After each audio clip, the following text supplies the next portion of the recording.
मीना, आप मुस्कुरा भी रही हैं इसलिए मैं आपके पास आ रही हूँ। मीना, ये क्या वसुंधरा राजे को दरकिनार कर पाना, किसी और को चेहरा बना पाना संभव है केंद्र आलाकमान के लिए, नेतृत्व के लिए, जब 60 से 65 विधायक भले कहें ना कहें लेकिन फिर भी शक्ति प्रदर्शन के दौरान शामिल हो चुके हैं?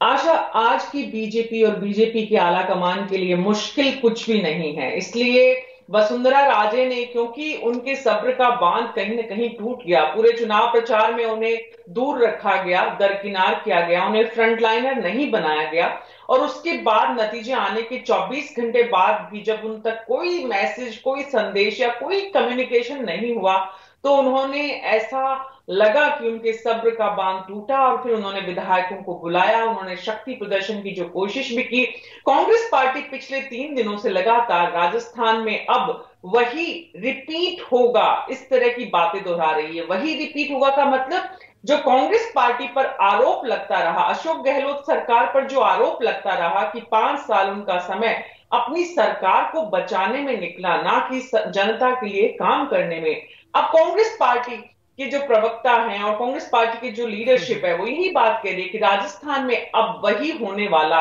है।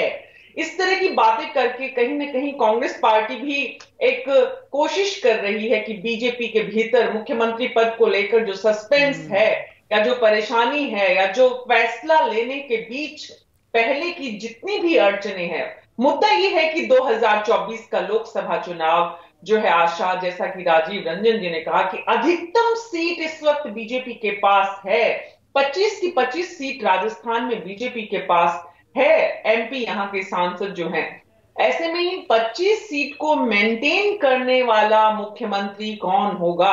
अगर ये चुनाव प्रधानमंत्री नरेंद्र मोदी की जीत है तो फिर कोई फर्क नहीं पड़ता, वसुंधरा राजे को बनाए, दिया कुमारी को बनाए, बालक नाथ को बनाए, अर्जुन मेघवाल को बनाए, ओम माथुर को बनाए।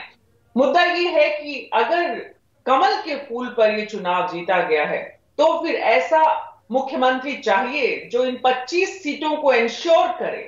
प्रशासनिक अनुभव भी हो जिसके पास विधायकों की संख्या भी हो। तो ऐसे में वसुंधरा राजे आज भी जो मुख्यमंत्री पद के दावेदार हैं उनमें पहली पोजीशन पे, नंबर 1 पर है, क्योंकि